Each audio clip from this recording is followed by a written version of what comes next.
지난 시간에 제가 이런 말씀을 드렸습니다. 다음 시간에는 성령으로 거듭난 삶이 실제로 어떻게 달라지는지 이야기해 보겠다고요.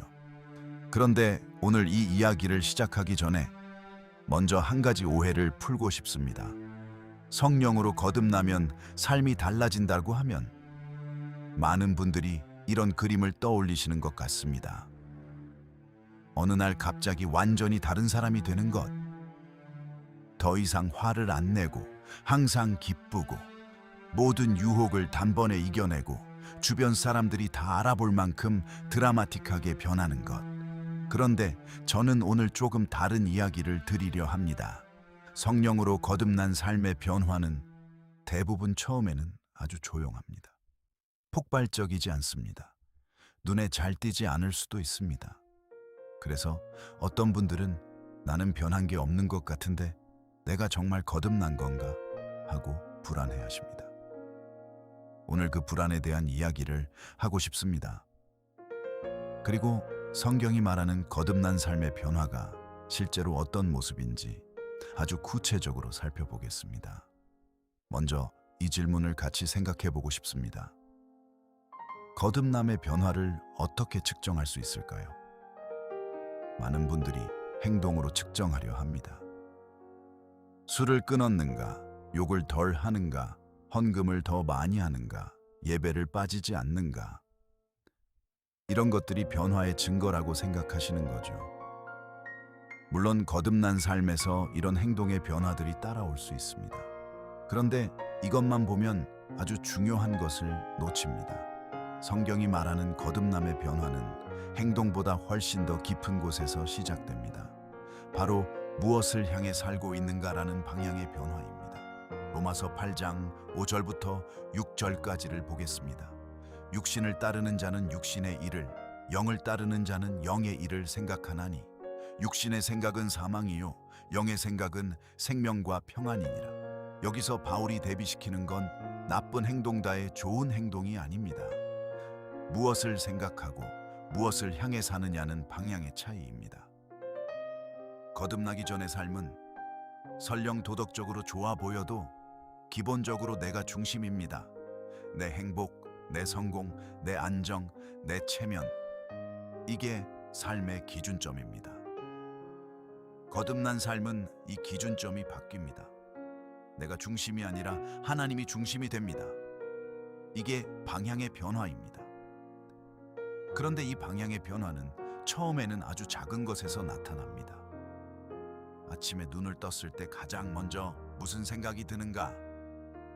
어떤 결정을 앞두고 무엇이 가장 먼저 고려되는가? 어떤 것들이 내 마음을 채우고 있는가? 행동이 아직 완전히 따라오지 않아도 이 방향이 바뀌기 시작했다면 그게 거듭남의 첫 번째 증거입니다. 두 번째 변화는 더 내밀한 곳에서 일어납니다. 로마서 8장 15절부터 16절입니다. 너희는 다시 무서워하는 종의 영을 받지 아니하고 양자의 영을 받았으므로 우리가 아빠 아버지라고 부르짖느니라. 성령이 친히 우리의 영과 더불어 우리가 하나님의 자녀인 것을 증언하시나니. 아빠 아버지. 이 표현이 참 중요합니다.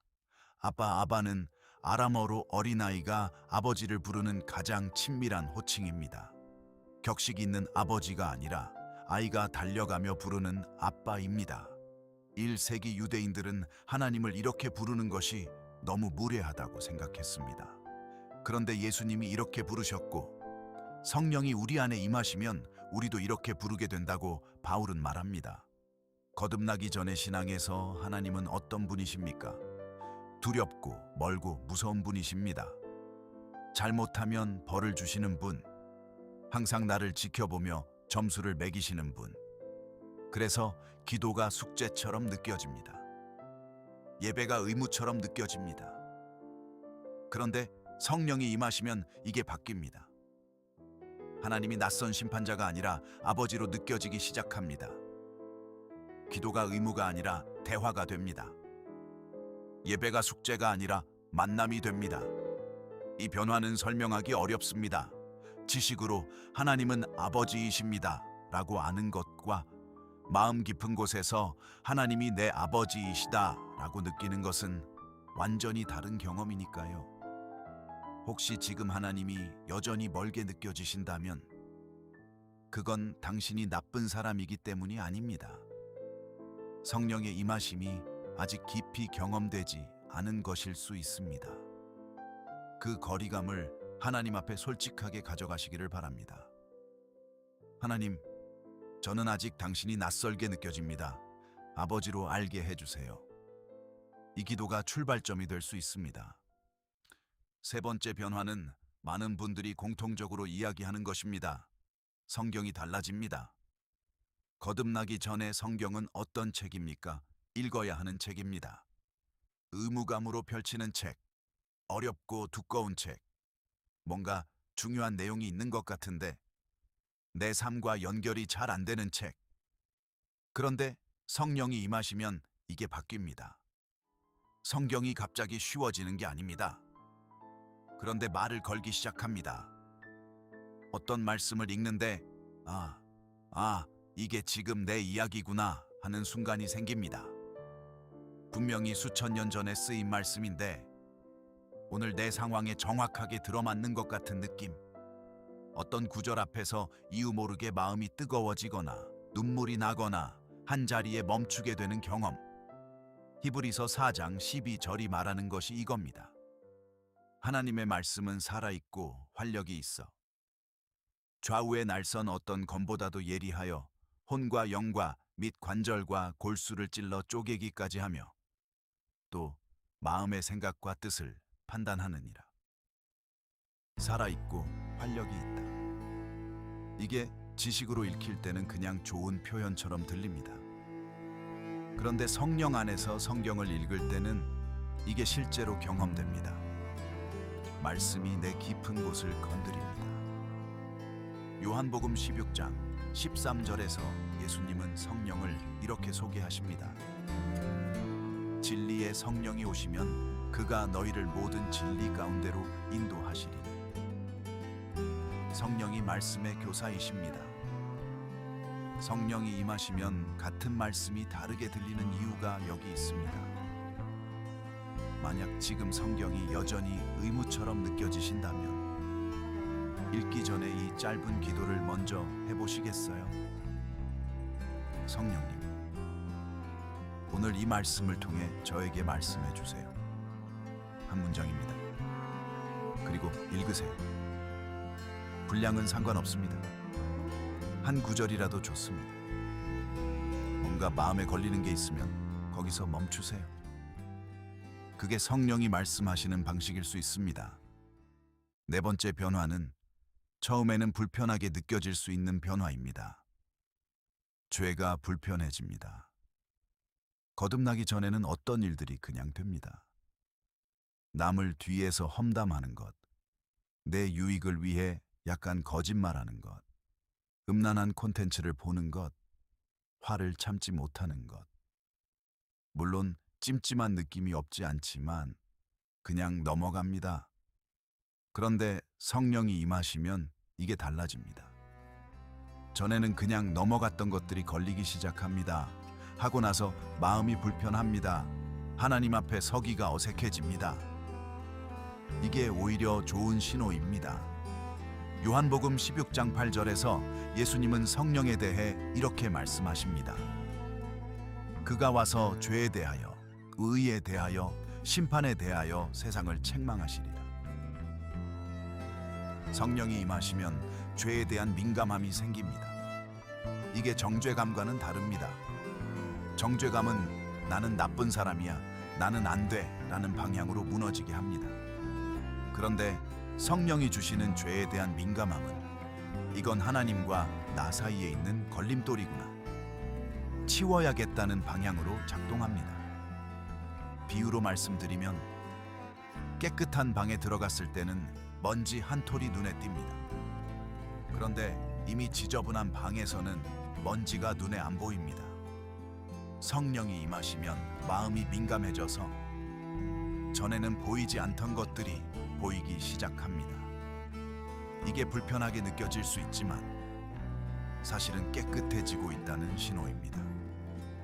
그러니까 나는 거듭난 후에 오히려 더 죄가 많이 보인다고 하시는 분이 있다면 그게 나빠진 게 아닐 수 있습니다. 더 잘 보이게 된 것일 수 있습니다. 다섯 번째 변화는 제가 개인적으로 가장 아름답다고 생각하는 변화입니다. 사람이 달라 보이기 시작합니다. 거듭나기 전에 사람을 보는 기준은 대부분 이렇습니다. 나에게 유익한가, 해로운가, 나를 좋아하는가, 싫어하는가, 능력이 있는가, 없는가, 나보다 위인가, 아래인가.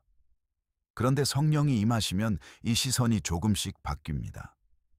갈라디아서 5장 22 절에 성령의 열매가 나옵니다. 사랑, 희락, 화평, 오래 참음, 자비, 양선, 충성, 온유, 절제. 이 9가지가 다 내 안에서 일어나는 변화이기도 하지만 동시에 사람을 향한 변화이기도 합니다. 사랑, 자비, 온유, 오래 참음. 이것들은 혼자서는 발휘될 수 없는 것들입니다. 반드시 관계 안에서 나타납니다. 성령이 임하시면 전에는 그냥 지나쳤던 사람이 눈에 들어오기 시작합니다. 교회 구석에 혼자 앉아 있는 사람, 직장에서 항상 무시당하는 동료, 내가 별로 좋아하지 않는 그 사람. 그 사람도 하나님이 사랑하시는 사람이라는 것이 지식이 아니라 마음으로 느껴지기 시작합니다.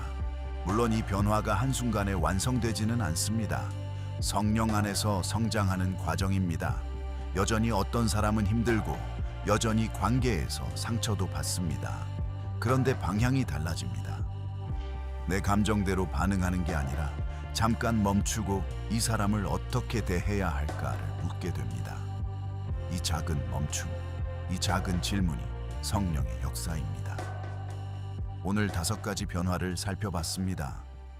방향이 바뀌는 것, 하나님이 아버지로 느껴지는 것, 성경이 말을 걸기 시작하는 것, 죄가 불편해지는 것, 그리고 사람이 달라 보이기 시작하는 것. 이것들이 다 완벽하게 이루어진 사람이 있을까요? 저는 그런 사람을 본 적이 없습니다. 저도 마찬가지입니다. 그런데 중요한 건 완성이 아니라 방향입니다. 이것들이 내 삶에서 자라가고 있는가? 어제보다 오늘, 1년 전보다 지금 하나님을 향한 방향으로 조금씩 움직이고 있는가? 그것이 거듭난 삶의 증거입니다. 빌립보서 1장 6절에서 바울은 이렇게 말합니다. 너희 안에서 착한 일을 시작하신 이가 그리스도 예수의 날까지 이루실 줄을 우리는 확신하노라. 시작하신 분이 이루신다. 이게 약속입니다. 우리가 완성하는 게 아니라 하나님이 이루십니다. 우리가 할 일은 그 방향으로 계속 걸어가는 것입니다. 혹시 오늘 이 5가지 중에 나는 이게 아직 없는 것 같은데 라고 느끼시는 부분이 있었나요? 그 느낌을 하나님 앞에 가져가시기 바랍니다. 하나님, 저는 아직 여기가 부족합니다. 채워주세요. 이 기도가 시작입니다. 그리고 이미 이 변화들이 조금씩 보이시는 분들, 그것이 하나님이 여러분 안에서 일하고 계신다는 증거입니다. 조용하더라도 느리더라도 그 일은 진짜입니다. 오늘도 함께 해주셔서 감사합니다.